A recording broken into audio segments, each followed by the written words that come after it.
Everybody, how are you guys? It's me, Rosa, again, just coming by as promised. I was gonna try to do a video on Wednesday, but got really busy and I didn't get a chance. So I wanted to come on here and just, talk about my video that I wanted to do. So today I'm gonna touch the subject of relationships and boundaries.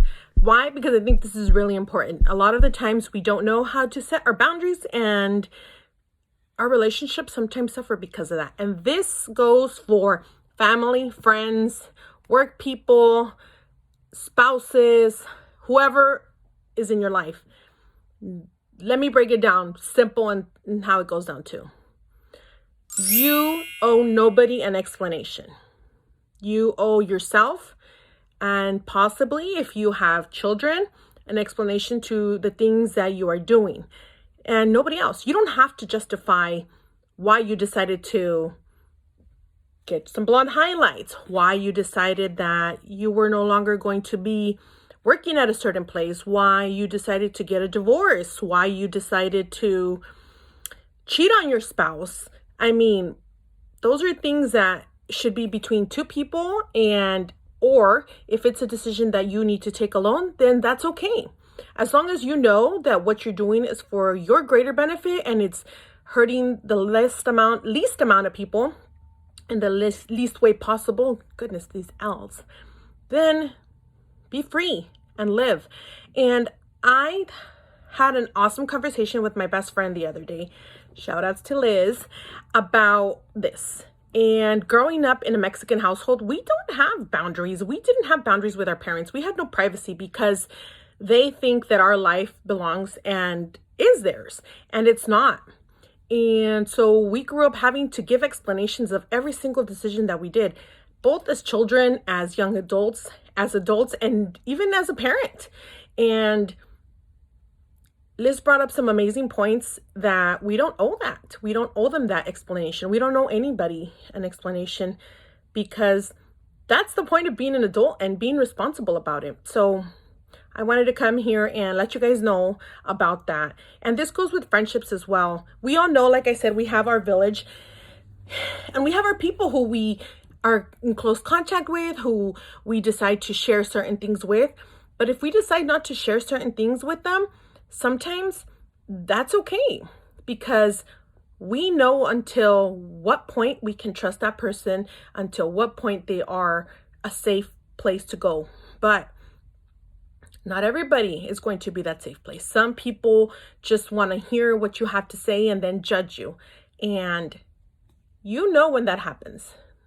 So, boundaries, when to establish them, how to establish them.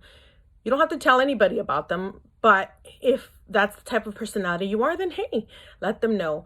One of the things that resonates to me right now is a specific incident that happened to me. Not going to mention names or anything like that. I don't like to throw rocks at people, even though sometimes people think that I do throw rocks at them, shade. I don't. But they're learning experiences. And for example, what I do on my time and how I share and who I decide to share in my content is exclusively for me to know. And if I have an agreement with myself and I'm okay with what I'm sharing, then I don't need to give anybody explanations. I'm not, again, putting them on blast. I'm not hurting them. I'm not talking about them. So I do definitely seek that respect, because I give that same respect back to those people. So remember, guys, when you decide not to share things, that's perfectly fine. And this all ties back down to, guys, to mental health, because I cannot tell you how many times, I'm sure you've been there, how many times you've had to give explanations to people who you're like, why am I explaining myself? Why do I have to justify this? You don't. That's the beauty of it. That's the beauty of growing and learning and realizing that, yeah, you know what? Our parents probably grew up, depending on the generation that you went, in survival mode. And they probably didn't have the tools to help us cope and deal with anxiety, depression, boundaries. But now, as adults, we have that to ourselves, because I am very fond of that saying that says, if we had a messed up childhood, that was potentially, yes, our parents' fault. But as adults, we are responsible for how we cope, how we handle things, and how we project ourselves, because ultimately our kids are the ones, if we decide to have kids, who are going to relive these cycles, repeat our mistakes, or learn from us. And I'm not a fan of manipulative behaviors, narcissistic behaviors. And believe me, I know plenty of that. I have had the unfortunate experience of that, and I've pulled away from that. I don't give explanations to this person. I don't owe absolutely anything, but it goes into this whole gaslighting thing. And if you've ever been around or known of a relationship that's toxic and that's I was gonna say relentless, but yes, it is, and has somebody who they're amazing people and they can't leave, support them, but find those boundaries, because I have found myself where I've given everything, all I am. I'm there and defending them and helping them. And guess what happens? I end up being the bad person, and I'm okay with that. But not everybody's going to be okay with that. But if the person doesn't want to help themselves, it's going to be hard to pull somebody away from a toxic relationship. Hopefully, sooner than later, they find resources, they find help, and they want to help themselves, because I'm not going to blame the victim. But if it's happened more than 2 or 3 times to me, I learn. I step away, I back away. I'll always be here, but I'm no longer going to be part of engaging in that toxic behavior, because again, boundaries with parents. You are a grown adult. You don't owe your parents any explanation as to why you bring 1 or 2 or 3 different people around, as to where your money goes, as to what you're doing. You don't owe that. As an adult, you don't. And it's important that we remember that, because I think no one tells us that. Just like no one teaches us in high school how we're going to deal with life, with death, with so many things. So we have to create healthy boundaries, and we need people. We need our village to do that. And if you don't know how to, send me a message and we can go over it, how to do it. Awesome inspirational quotes that have helped me along the way, that boom, light bulb. And I'm like, wow, why didn't I think about that before? That could have helped me when I was 12. So just know that it is possible to create healthy boundaries. It's possible to heal from trauma in different ways. Believe me, it's taken me a lot of years, and maybe one day in the future I'll talk about my traumas, because I'm not quite ready to share that portion of my life. But there is healing, and there is definitely ways that we can get past that. One day when you know my life a little bit deeper, you'll understand a lot of the things that I talk about and why I talk about them. But I say these videos and I have these things out here for us parents, for other parents, for if you don't see what's going on with your family, with your kids, this is a wake-up call. Because just today, what did I see? What did I see on freaking Facebook? Was here in California, a 7-year-old shot himself during their Zoom class. Suicide. Guys, I can't tell you how hard mental health is to deal with. Now imagine being 7 and your parents not understanding you, your parents not listening to you, not necessarily because they don't want to, they can't sometimes. They're on survival mode. So if you have a friend, if you have somebody who you can trust, listen to them. If you see them retreat, like I told you in some of my other videos, reach out, because suicide is so real, guys. And I know it's really hard to ask for help or to even find the way to help somebody like that, but just be there for them, be positive and create these boundaries. I've had situations where I have some amazing friends who have daughters or sons who are, and even part of my family, who the kiddos confide in me. And I tell these mamas, look, I'm going to keep them safe and I will entrust them and they will be safe with me. As long as they're not going to hurt themselves, then I will definitely let you know. I will keep their confidentiality. And I say that, but I also say that because I'm a mom. And in a couple years, my children are going to be teenagers. And I hope and pray that these boundaries and these mental health awareness and these conversations that I have with my friends, with the kids, I hope that tomorrow when my kids go to these people, they're there for support, because maybe they can't trust me at that point, and I'm not going to be hurt about it. I mean, I'll be sad, don't get me wrong, but being sad doesn't mean that they can't get help.